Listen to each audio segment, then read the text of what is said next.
ബേപ്പൂർ തുറമുഖം വികസിപ്പിക്കാൻ എന്തൊക്കെയാണ് ചെയ്യേണ്ടത് എന്നതിനെ സംബന്ധിച്ചുള്ള ഒരു ഫീച്ചർ, ഒരു പരമ്പര കഴിഞ്ഞ ഒരാഴ്ചയെ നടത്തിക്കൊണ്ടിരിക്കുന്നു. അതിന്റെ ഒരു അവസാനം എന്താണ് ഇനി ബേപ്പൂരിൽ ചെയ്യേണ്ടത്, ബേപ്പൂർ തുറമുഖം എങ്ങനെയാണ് പ്രവർത്തന സജ്ജമാക്കേണ്ടത് എന്നതിനെ കുറിച്ചുള്ള അഭിപ്രായങ്ങൾ ഉളുപ്പും മാനില്ലാതെ എന്ന് തന്നെ പറയണം. 5 വർഷം ബേപ്പൂരിൽ MLA മാത്രമല്ല, മന്ത്രിയായിരുന്നിട്ട്, PWD മന്ത്രിയായിരുന്നിട്ട്, ടൂറിസം മന്ത്രിയായിരുന്നിട്ട് ബേപ്പൂരിനെ കൊളം തോണ്ടിയ മരുമോൻ ഉളുപ്പില്ലാതെ പ്രതികരിക്കുകയാണ്. മരുമോൻ പറയുന്നത് എന്താണെന്നറിയോ?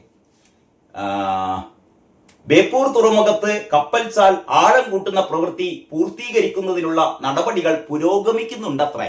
മൂപ്പര് 5 വർഷം കയ്യില് കുത്തിയിട്ട്, 5 വർഷം ബേപ്പൂരിൽ കുത്തിയിരുന്നിട്ട് കയ്യില് കുത്തിയിട്ട് ഈ ഉളുപ്പില്ലാത്ത പറയാണ് നടപടി പുരോഗമിക്കുന്നുണ്ട്. 5 വർഷം പിന്നെ എന്താണോ താൻ ചെയ്തത്? എന്താണോ റിയാസെ ബേപ്പൂരിൽ താൻ ചെയ്തത്?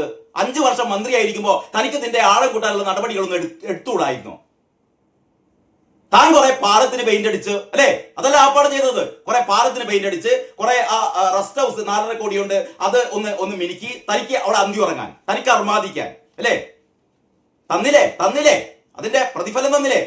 കഴിഞ്ഞ പ്രാവശ്യം 28,000 പ്ലസ് വോട്ടിന് ആയിരുന്നു തന്നെ നിയമസഭയിലേക്ക് എത്തിച്ചത്, അല്ലെ? തന്റെ തോന്നിയാസം കൊണ്ട് അത് എത്രയായി ചുരുങ്ങി? 7,000 ചുരുങ്ങി. ഉളുപ്പില്ലേ തനിക്കുന്നു? ഉളുപ്പില്ലേ? എന്നിട്ട് വന്നിരുന്നു കണ്ട് പറയാണ് അതിന്റെ എന്താ പറയാ, ബേപ്പൂർ തുറമുഖത്തിന്റെ ആഴം കൂട്ടുന്ന പ്രവൃത്തി പൂർത്തീകരിക്കുന്നതിനുള്ള നടപടികൾ പ്രവൃത്തി തുടങ്ങിയിട്ടുകൂടിയില്ലാന്നേ. ഇവനായതുകൊണ്ട് മാത്രം അല്ലാഞ്ഞാൽ ബേപ്പൂരിന്റെ മുഖച്ഛായ ആകെ മാറുമായിരുന്നു. പരിസ്ഥിതി ആഘാത പഠന റിപ്പോർട്ട് ലഭിക്കുന്നതോടെ അടിത്തട്ടിലെ പാറ പൊട്ടിച്ചുള്ള ഡ്രഡ്ജിംഗ് തുടങ്ങാനാവുമോ? പറയണം. ഇതൊക്കെ എല്ലാവർക്കും അറിയണോ? അടിത്തട്ടിലെ പാറ പൊട്ടിച്ചുള്ള ഡ്രഡ്ജിംഗ് വേണം, അതിന് അനുമതി വേണം. ഈ അനുമതിക്കൊക്കെ താൻ ശ്രമിക്കണം. അതിനാണ് മന്ത്രിയാക്കിയത്, അല്ലാതെ പെയിന്റ് അടിച്ച് കമ്മീഷൻ വാങ്ങാനല്ല കേട്ടോ. തുറമുഖം പൊതു സ്വകാര്യ പങ്കാളിത്തത്തിൽ വികസിപ്പിക്കുന്നതിന് LDF സർക്കാരിന്റെ മന്ത്രിസഭ അംഗീകാരം നൽകിയിട്ടുണ്ടത്രേ. അതാണ് വികസിപ്പിക്കാൻ വേണ്ടിയിട്ട് LDF സർക്കാരിന്റെ മന്ത്രിസഭ അംഗീകാരം നൽകിയിട്ടുണ്ടത്രേ.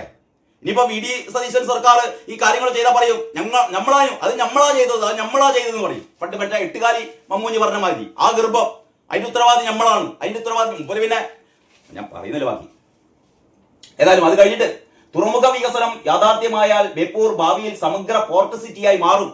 റിയാസ് പറയാണ്, വികസന പ്രവർത്തനങ്ങൾ നടപ്പാക്കുന്നതോടെ ഒട്ടേറെ പേർക്ക് പുതിയ തൊഴിലവസരങ്ങൾ സൃഷ്ടിക്കപ്പെടുകയും നിലവിൽ ജോലി ചെയ്യുന്ന തൊഴിലാളികളുടെ വരുമാനം വർദ്ധിക്കുകയും ചെയ്യും. കഴിഞ്ഞ 5 വർഷം കയ്യില് കുത്തിട്ട്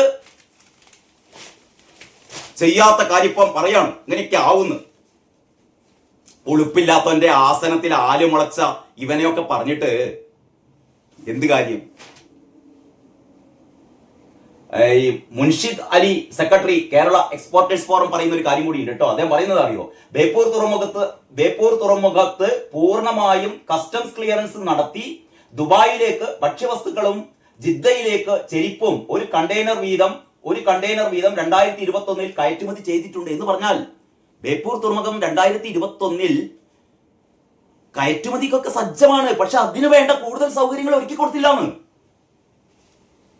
ബേപ്പൂരിന് കയറ്റുമതി സാധ്യത മാത്രമല്ല, അത് പ്രായോഗികവുമാണ് എന്ന് വ്യക്തമാക്കാനാണ് ഇത് പറഞ്ഞതെന്നാണ് ഇദ്ദേഹം പറയുന്നത്. ആഴക്കുറവ് തന്നെയാണ് ബേപ്പൂരിൽ ആദ്യം പരിഹരിക്കേണ്ടത്. വേലിയിറക്ക സമയത്ത് ബാർജുകൾ തുറമുഖത്ത് 6 മണിക്കൂറോളം കാത്തിരിക്കേണ്ടി വരുന്നു. അത് ചരക്ക് ഗതാഗതത്തിന് തിരിച്ചടിയാണ്. ഇത്രയുള്ള പ്രശ്നം എന്ന് പറഞ്ഞാൽ ആഴം കൂട്ടണം. ഏതായാലും പുതിയ സർക്കാർ ആഴം കൂട്ടിക്കൊള്ളു കേട്ടോ.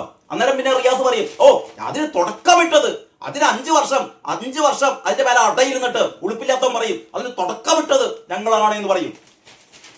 ഇട്ടുകാലി മാമൂഞ്ഞിന്റെ പുതിയ അവതാരം. പിന്നെ അത് കഴിഞ്ഞിട്ട് റിയാസിന്റെ വേറൊരു മഹാത്മ്യം ഏത് പേജിലാണ്? 4-ാം പേജിൽ. കടലുണ്ടി കോട്ടക്കടവിലെ ഫ്ലോട്ടിംഗ് റെസ്റ്റോറന്റ് പദ്ധതി പാതി വഴിയിൽ. ടൂറിസം ഡിപ്പാർട്ട്മെന്റിന്റെ ഒരു പദ്ധതിയായിരുന്നു, അത് പാതി വഴിയിൽ. വിനോദ സഞ്ചാര വകുപ്പ് കോട്ടക്കടവിൽ നിർമ്മാണം തുടങ്ങിയ ഫ്ലോട്ടിംഗ് റെസ്റ്റോറന്റ് പദ്ധതി പാതി വഴിയിൽ. 3.5 വർഷം മുമ്പ് തുടങ്ങിയ പ്രവൃത്തി ഇതുവരെ പൂർത്തീകരിക്കാനായില്ല. കോട്ടക്കടവ് പാലത്തിന് സമീപം കടലുണ്ടിപ്പുഴയോരത്ത് 43 മീറ്റർ നീളത്തിൽ ജെട്ടി സൗകര്യത്തിന് കോൺക്രീറ്റ് പ്ലാറ്റ്ഫോം നിർമ്മിച്ചുവെങ്കിലും പദ്ധതി തുടങ്ങുന്നതിന് തുടർ നടപടികളായില്ല. മരുവന്റെ വകുപ്പ്, അമ്മായിയച്ഛന്റെ ഭരണം 5 വർഷം. 10 വർഷത്തിന് കണക്ക് ഞാൻ പറയുന്നില്ല, കാരണം അതിന്റെ മുമ്പുള്ള 5 വർഷം റിയാസ് ആയിരുന്നില്ലല്ലോ. അപ്പൊ ഈ 5 വർഷം അമ്മായിയച്ഛൻ അവിടെ ഉണ്ട്. അമ്മായിയച്ഛന്റെ അടുത്ത് നിന്ന് കണക്കില്ലാതെ പൈസ വാരിക്കൂട്ടിയിട്ട് മൂപ്പര് മറ്റേ എന്തൊരു റിവർ ഫസ്റ്റ് മറ്റേ ഫസ്റ്റ് എന്നൊക്കെ പറഞ്ഞു കണ്ട് എങ്ങനെ പുട്ടടിക്കാം, ആകെ നോക്കിയത് മാത്രമേ ഉള്ളൂ. എങ്ങനെ പുട്ടടിക്കാം, എങ്ങനെ പാലത്തിന് പെയിന്റ് അടിക്കാം, എങ്ങനെ പുട്ടടിക്കാം. അതാണ് റിയാസിന്റെ സ്റ്റൈൽ. ഏതായാലും നല്ല തന്നെ മോനെ, നല്ല തന്നെ കേട്ടോ. ഇനി മത്സരിക്കല്ലോ, അടുത്ത പ്രാവശ്യം വരുമല്ലോ വേപ്പൂരേക്ക് അല്ലേ.